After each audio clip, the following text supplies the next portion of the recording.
Assalamualaikum warahmatullahi wabarakatuh. Izin memperkenalkan diri, saya Tiara Sapira Hidayat dengan NIM 2450 1910008 dari kelas A angkatan 2024. Baik, saya di sini akan menjelaskan materi terkait pendahuluan konsep dasar identifikasi senyawa organik dan Green Analytical Chemistry. Baik, untuk yang pertama itu ada konsep dasar senyawa organik. Dari senyawa organik itu sendiri, definisinya adalah golongan besar senyawa kimia yang molekulnya mengandung unsur karbon. Namun ada pengecualian untuk karbida, karbomat, dan oksida karbon. Senyawa organik ini berasal dari makhluk hidup, namun saat ini banyak juga disintesis atau dimodifikasi terlebih dahulu lalu disintesis. Prinsip dasar analisisnya yaitu identifikasi sebaiknya dilakukan dalam bentuk tunggal atau murni. Jika sampel berupa campuran, harus dilakukan proses pemisahan terlebih dahulu. Pemeriksaan dilakukan secara menyeluruh. Satu data saling mendukung data lain untuk kesimpulan. Lalu untuk yang selanjutnya ada tahapan identifikasi senyawa organik.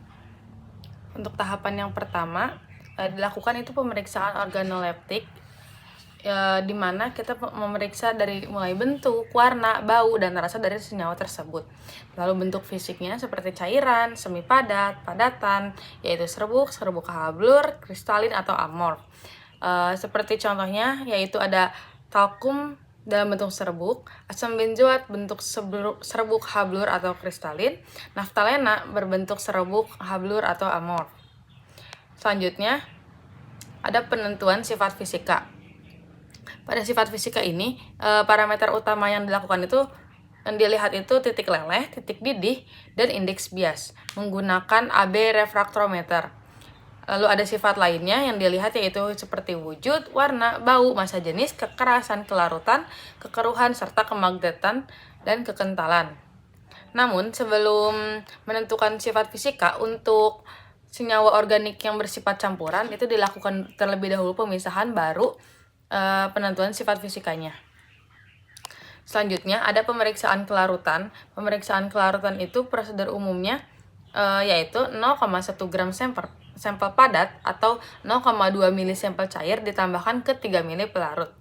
Pelarut yang digunakan bisa berupa air, ether, HCl 5% encer, NaOH 5%, atau NaHCO3 5% encer, H2SO4 pekat. Lalu bisa dari pelarut ini kita dapat menduga struktur atau senyawa. Yang dapat diduga itu yang larut air. Dia dapat berupa garam, senyawa netral, yaitu seperti asam karboksilat, amina, alkohol, ester, aldehid, keton, ether, amida, dan nitril dengan jumlah atom C-nya kurang dari 4.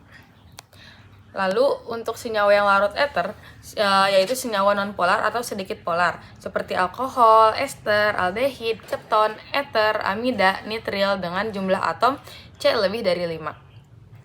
Lalu yang larut air dan ether berupa non-ionik yaitu atom C-nya lebih dari sama dengan 5. Dia senyawa tersebut mempunyai gugus polar berikatan dengan hidrogen, yaitu gugus OH atau NH2. Tidak punya gugus yang sangat polar seperti HSO3H. Selanjutnya ada yang larut air namun tidak larut dalam ether, seperti ikatan ionik yang mempunyai lebih dari 2 gugus polar, atau atom C-nya kurang dari sama dengan 4 setiap gugusnya.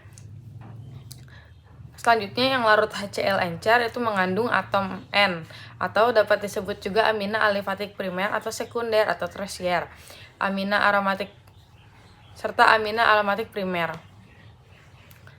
Selanjutnya ada yang larut dalam NaOH atau NaHCO3 encer seperti asam karboksilat, asam sulfonat, fenol, tiol, amida, dan aryl sulfonamida.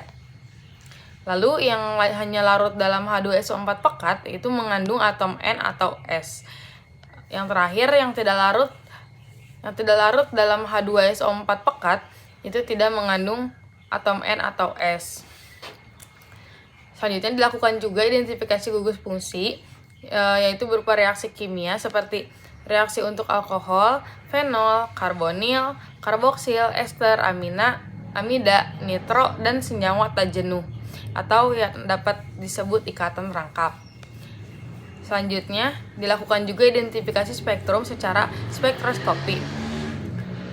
Yang pertama dilakukan dengan instrumen UV visible dengan memprediksi jenis kromofor dalam molekul, bentuk spektrum bersifat khas atau identitas. Selanjutnya, menggunakan instrumen inframerah, identifikasi gugus fungsi utama, misalnya OH, CH, C rangkap 2 aromatik. Selanjutnya, menggunakan instrumen spektrofotometri massa atau MS. Itu untuk memprediksi struktur ion hasil fragmentasi, struktur molekul, dan rumus molekul dari intensitas puncak. Selanjutnya digunakan juga instrumen NMR. Instrumen ini digunakan untuk informasi jenis hidrogen, lingkungan kimia atom H, dan struktur gugus yang berdekatan. Namun dari identifikasi senyawa organik tersebut, ada juga beberapa permasalahan dalam identifikasi tersebut. Di antaranya ada dari matriks sampel, yaitu sampel alam atau sediaan, seperti obat, pangan, kosmetik, itu mengandung banyak senyawa kompleks, jadi diwajibkan untuk dilakukan pemisahan dan pemurnian. Selanjutnya ada hasil sintesis, yaitu mengandung sisa reaktan, jadi produk samping dan katalis yang tidak bereaksi. Jadi hasil sintesisnya juga harus dilakukan pemisahan dan pemurnian. Lalu ada metode analisis, di mana reaksi kimia konvensional umumnya dapat berjalan lambat. Namun solusinya itu bisa menggunakan metode instrumental. Selanjutnya, yang harus kita lakukan dalam mengidentifikasi senyawa organik juga, kita harus melakukan dengan cara green analytical chemistry. Harus menerapkan green analytical chemistry atau dapat disebut GAC. Apa sih GAC itu? Definisi dan konsep utamanya yaitu pendekatan analisis yang bertujuan untuk membuat prosedur laboratorium lebih aman bagi analisis dan lingkungan tanpa menurunkan akurasi dan presisi. Prinsip utamanya untuk mencegah lebih baik daripada mengobati, yaitu mencegah limbah lebih baik daripada mengolahnya. Fokus utama GAC ini untuk meminimalisasi sampel atau regen, eliminasi pelarut yang beracun, dan keselamatan analis. Lalu selanjutnya, apa sih urgensitas di bidang farmasinya? Urgensitas di bidang farmasinya itu kita mengikuti kepatuhan regulasi, yaitu untuk memenuhi standar lingkungan ketat seperti pada ISO 14001. Lanjutnya, untuk mengefisiensi biaya, yaitu mengurangi konsumsi pelarut, dapat menekan biaya operasional pabrik. Selanjutnya ada tanggung jawab etis untuk mengatasi paradoks kesehatan. Jadi tenaga kesehatan atau apoteker itu tidak boleh merusak lingkungan demi membuat obat. Bahasan yang akan selanjutnya, di sini juga kita menggunakan prinsip significance. Prinsip significance ini berupa singkatan, yaitu S-nya adalah Select Direct Analytical Techniques, yaitu teknik langsung tanpa preparasi rumit. I itu untuk Integrate Analytical Process and Operation, yang artinya integrasi tahapan untuk menghemat energi. Ada G, Generation of Waste Shall be Minimized, itu meminimalisasi limbah. Selanjutnya ada N, Non-Toxicity, hindari regen atau pelarut beracun. Selanjutnya ada I, Inline, Online, On, or At-line Measurement, yang artinya otomatisasi dan analis langsung di jalur produksi. Selanjutnya ada F, Fewer Samples and Smaller Size, yang artinya miniaturisasi ukuran sampel atau regen. Selanjutnya ada I, Information Management, yang artinya pengolahan data dengan software secara efisien. Selanjutnya ada C, Chemical Seal System, sistem tertutup agar tidak ada penguapan zat kimia.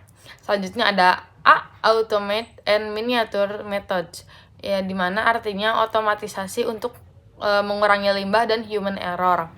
Selanjutnya ada N untuk New Reagents, itu menggunakan regen bahan alam atau terbarukan.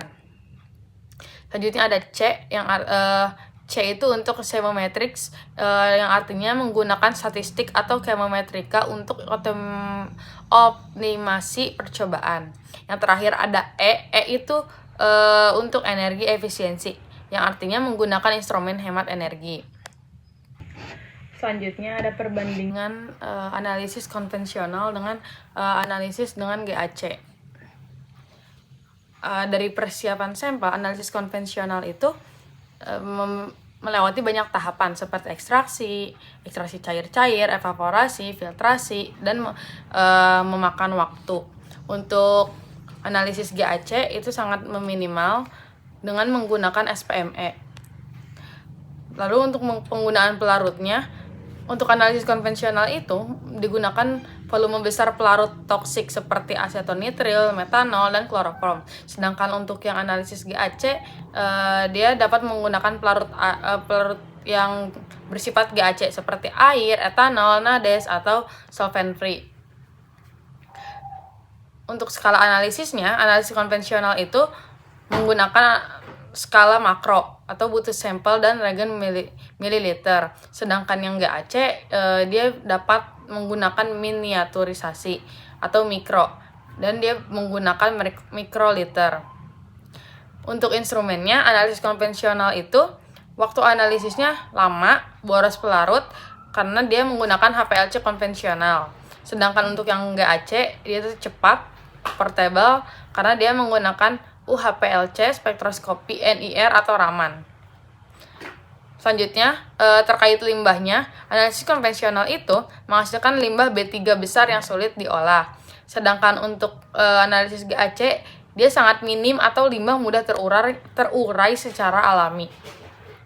Untuk keamanan analis, si analis konvensional ini, resiko pemaparan uap bahan sangat berbahaya tinggi gitu. Kalau misalkan yang analisis GAC-nya, dia risikonya minimal karena sistemnya tertutup dan non-toksik. Yang terakhir, efisiensi energi. Untuk analisis konvensional, efisiensi energinya itu konsumsi energinya sangat tinggi karena operasionalnya lama. Sedangkan untuk yang GAC, dia sangat hemat energi karena proses analisisnya jauh lebih cepat. Sekian yang dapat saya sampaikan. Mohon maaf jika ada kesalahan. Terima kasih. Wassalamualaikum warahmatullahi wabarakatuh.